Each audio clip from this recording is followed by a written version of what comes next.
Hey guys, it's Joshua, and in this video I'll be going through the entire APUS history curriculum, starting with this slideshow on units 1 through 5.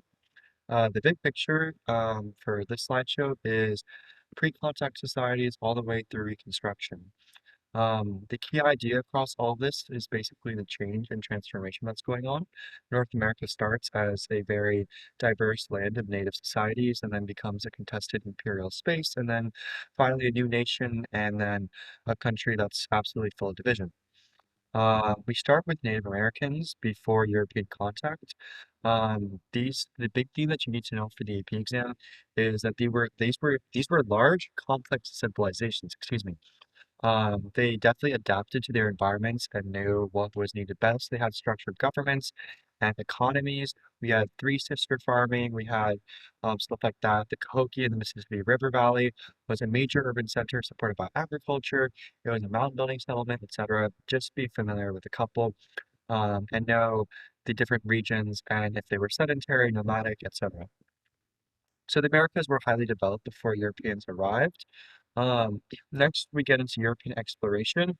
We know the three G's, God, gold, and glory, um, were the reasons for why this all happened, along with navigation technology like the caravel.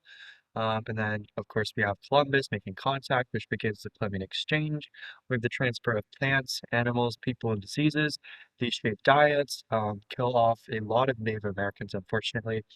Um, but yeah, these new crops change the diets, horses transform native life on the plains, and then we see Spain, which was the first nation to go to the New World, builds an empire based on conquest and labor systems like the encomienda, which exploited native workers under the guise of conversion to religion, specifically Christianity. Um, and also, like, keep in mind that there were debates over whether the encomienda system and stuff like that were good. Also know Spanish had social hierarchies like the caste system. Um, oh, too much. Yeah, kind of jumped the gun on this. Let's see. Let's also compare the European colonial systems. Spain focused on extracting wealth and converting natives using strict social hierarchies like that caste system I talked about. France focused on trade and furs, especially building alliances, even intermarrying to that extent. Britain spent lots of money, or sorry, sent lots of settlers, um, and the colonies developed differently depending on their region. Let's talk about that. So yeah, this is a map of the New England, Middle, Southern colonies. And where's the chart? I don't think I have the chart of this. Um, yeah, I have a chart on my study guide that breaks this up a little easier, but the New England, of course, is up at the coast, so you're going to have a lot of timber, a lot of fishing, versus the southern colonies have a hotter climate, so you're going to see more plantations and slave labor. The middle colonies, referred to as the breadbasket of the colonies, is more economically balanced and diverse. It has the most diversity and religious diversity. Um, and then also know that the reason we start switching to enslaved labor is because of Bacon's rebellion. Um, Indentured servants rebelled, and we realized that that didn't really work out for us. Um, yeah, we also get triangular trade system after this. Also know that like this is all being fueled by the economic theory of mercantilism. There's a set amount of wealth in the world. Don't turn on Siri. Um, we also get like the joint stock companies which fund all this. We have Jamestown with tobacco. We have things showing self-government with like the House of Burgesses, et cetera, et cetera. As slaves develop, we get like different laws on that, like the Barbados Slave Codes. Okay. Yeah, I talked about these. Okay, so with all this, we get tensions with Britain. Um, Kind of starts with the French and Indian War. Britain gained land after beating France, but we also had a lot of war debt to fix this. They increased taxes, um, and also issued the Proclamation of 1763 after Pontiac's War, imposing measures like the Sugar Act, Hoarding Act, Stamp Act, Declaratory Act, etc., etc. Just be familiar with a couple of them and what they did. They're pretty self-explanatory by their name. Specifically on the T1, this leads to the Boston Tea Party. There's some organized resistance that comes up, like the Sons and Daughters of Liberty. But at this point, the key thing you need to know until we get Thomas Paine's Common Sense is they wanted to remain loyal. They wanted to still be colonies. They didn't want to be independent yet until we get Thomas Paine, which is the really popular literature on independence itself. And then we get to the Declaration of Independence formally at the Continental Congresses. There's two of them, which officially breaks ties. Okay, talking a little about the revolution, we get to the shot heard around the world with Lexington and Concord, begins the war. The key, that's the first one you really need to know. The second is Saratoga. This is where we beat the British after a hard winter and secured French support. So with the French Army and Navy, we had a blockade at Yorktown, forcing Britain to surrender, and then we get the Treaty of Paris, recognizing our independence. So how do we form the government? With the Articles of Confederation, very weak central government. We do have some land policies like the Northwest Ordinance, which gave admission to northern states. This is kind of important, not just because it tells us how like we're going to start expanding, but this specific ordinance talked about how like slavery would be prohibited in the north. So literally everything that happens after this with land acquisition is different because like it becomes slavery debate, but obviously that's later. Um, the AOC turns out not to work. We have Shays' Rebellion proving it. Then we get to arguments about the Constitution. We have the Constitutional Convention to replace the Articles. And then there becomes questions about how to structure the legislature. We have the Virginia and New Jersey plans about whether to have um, Congress be based out of equal representation versus population based. We also get the Three-Fifths Compromise, which just diminishes like our view of African Americans and slaves by counting them as three-fifths of a person. We get the political parties of the Federalists backing the Constitution and Anti-Federalists wanting a weaker central government, stronger states' rights, and individual rights.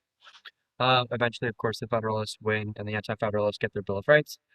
We have early Republic conflicts. Washington wanted to be neutral. We learned that from his farewell address. Abstained from political parties and foreign alliances. We signed Jay's Treaty, which avoids war with the Great Britain, but the problem with it was it didn't get rid of British impressment, um, which will lead to the War of 1812 later. Under John Adams, we get the XYZ affair, quasi-war with France, which was an undeclared naval conflict. And the big thing from Adams is the Alien Sedition Acts. This is where we get some more Federalist talking because it restricted a lot of free speech, led to the Virginia and Kentucky resolutions, which said states could nullify federal laws. Um, yeah. Some other little themes that you should know is there was Republican motherhood, the idea that mothers were meant to raise boys that love democracy and stuff like that. We get the Judiciary Act of 1789, which formally creates the SCOTUS and the judicial branch. We also get a little bit of Federalist action from Hamilton with the idea of the National Bank and his financial plan for that. Um, let's see. Okay, then we start switching over to Democrat Republicans. Anti-Federalists kind of phase out, becomes more a formal party with Thomas Jefferson in the Revolution of 1800. Let me move that didn't bring up. Anyway, peaceful transfer of political power. However, Jefferson, while he's very idealist and he definitely wanted to stick to his ideas of smaller government, more agrarian, he actually expanded federal power quite a bit. Under his presidency, we had Marbury versus Madison, which established the idea that the judicial branch was the final say on constitutional matters. We get the Louisiana Purchase, doubling U.S. size and leading to more debates over slavery. We get this first idea of manifest destiny after Lewis and Clark go on their core of discovery, exploring the West and chartering all the way to the Pacific. We also get some trade conflicts with Britain. Kind of be familiar with these three acts. They're quite different. The Embargo Act said we won't trade with anyone. Non-Intercourse Act said we'll trade with everyone except the UK and France. And Macon's Bill number 2 said we'll trade with one of the two if the other lifted their restrictions. The reason that we held all these was because it just wasn't working, and we were losing a lot of money. Yeah, that leads us to the War of 1812. The Great Britain was still putting in on impressment and maritime tensions, so that just escalated. It ended in the Treaty of Ghent, but nationalism still surged, even though the war was technically a stalemate, or like it was a draw, I guess. We had an era of good feelings because we had the surge of nationalism. It seemed like there was only one political party, with the Federalists being dead. Um, Although they tried to come back with the Hartford Convention, which failed. But the era of good feelings is a complete misnomer. There's still a ton of sexual conflict. with tariffs, slavery, and economic policy. I believe it was under John Adams, or I think it expired under John Quincy Adams, was the gag resolution, which promised not to talk about slavery, but that expires in like Unit 4. So anyway, we get the rise of the Whigs under Henry Clay and his American system, which basically has three things. One, more tariffs. Two, national bank. Three, federally funded internal improvements. We get the Missouri Compromise, which drew the 36-30 line. We have some more expansion of the federal power with some Supreme Court cases. Don't need to know too much about that. Just know the federal government gets to regulate interstate commerce. Monroe Doctrine was under, obviously, President Monroe said that the Western Hemisphere belongs to the U.S., don't meddle around. And then we get to President Jackson, the idea of the common man, very much against the bank. We have the nullification crisis. He tried to put tariffs really high with the abomination or tariff of abominations, which led to states, specifically South Carolina, threatening to go to secede. We also get the Dangerous Indian Removal Act, where we forced a bunch of Native Americans to reservation in Oklahoma, violating a Supreme Court case, Worcester v. Georgia, saying that wasn't allowed. Yeah, and then also Jackson inadvertently with his policies on the bank, he established pet banks, which were tiny banks spread throughout the U.S., led to failures, and then the economic or panic of 1837. Then we get to the market revolution. Let's see. Okay, this time before, culturally, we're all focused about the individual. That's kind of the premise of the first and second great awakenings, if you will. And it becomes more of an idea about how to integrate the nation. We get transportation revolution, market revolution, and industrial revolution. The building of the Erie Canal linked markets between the West and the North. Factories and mechanization came up. We had, of course, the cotton gin to speed up agriculture, which led to more slave labor. We get interchangeable parts, which make it a lot faster. We get religion moving away from predestination through revivalism in the burned over district, which eventually leads to Mormons. Women get framed into this idea of the cult of domesticity, which said that women should like basically just not do anything, stay at home. But we do get some reform movements in this time period, like Seneca Falls, which talks about like women's suffrage. We get the idea of utopian societies, which are all pretty messed up. Um, yeah, just know like we're becoming a new American identity based on the fact that we're all different and very diverse. But we're still pretty much sticking to the same standards that we always have. Yeah. Oh, also know like communication got better with the telegram. Um, we start thinking about building the railroad in this time period, etc. Right. Now we get into slavery. Obviously, slavery has been a bit of a hot topic, but now it's really blowing up with anti-slave efforts coming from former slaves, like abolitionists such as William Lloyd Garrison, Frederick Douglass, and we get the formation of the Anti-Slavery Society, which challenged the South. Westward expansion with Manifest Destiny just intensified everything. We had a lot of different things going on. After we won the US-Mexican War, we basically got a ton more land. The failed Wilmot Proviso tried to ban slavery there. There was the attempt for compromise with popular sovereignty, saying you could vote, but that will lead to Bleeding Kansas later. We get the Compromise of 1850, which had five premises. First, that California would be free. Second, would be no slave trade in D.C. Third was, oh shoot, Compromise of 1850, five parts. I know there's five parts. Let's see. California free, DC, no slave trade. Okay, yeah. Utah and New Mexico become popular sovereignty states, and a stricter Fugitive Slave Act is initiated. I guess that's it. I guess there are only 12 parts. Okay. Anyways, yeah. Kansas-Nebraska Act also becomes popular sovereignty, which violates the Missouri Compromise because it's above the 36-30 line. So we get Bleeding Kansas because a bunch of voters came in and messed it up. We get the Dred Scott v. Sandford case, which said separate but equal facilities are okay, which just promotes segregation. Um, yeah, we get the buildup of the Republican Party in this period based on all these anti-slavery efforts leading to Abraham Lincoln's election in 1860, which led to secession because no one in the South voted for him. We get into the Civil War, the Union. I have a chart on like why the Union was better. The Union held advantages basically in industry overall because they had more military like techniques and weapons, if you will. The Confederacy, they had, of course, the home field advantage and better, like, actual military men.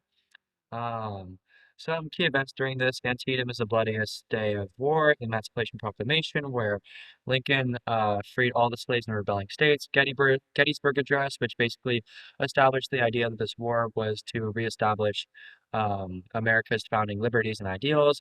We get the Battle of Vicksburg, Sherman's March on the Sea, where he blows up everything he can, and finally the surrender of Appomattox Courthouse.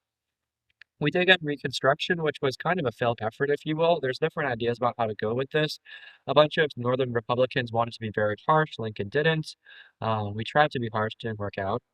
We had the Freedmen's Bureau, which tried to integrate food, education, help to Southern blacks. That pretty much failed. Civil Rights Bill failed. Reconstruction Acts kind of failed.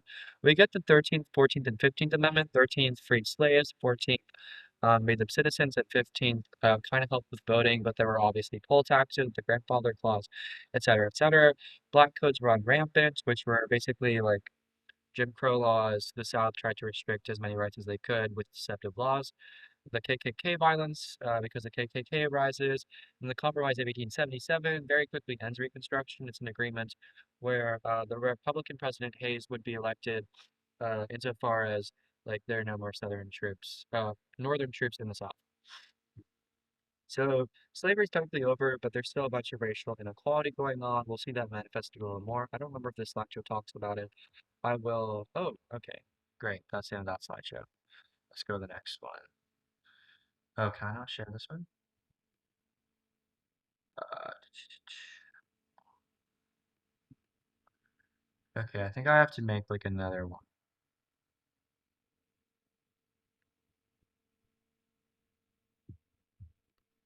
Oh yeah, I'm gonna have to make another video for Unit 6 through 9, but also know that like there was still sharecropping where Southern farmers would drop former slaves into debt, so they'd still be working on the farms. It's basically slavery 2.0, just without the name.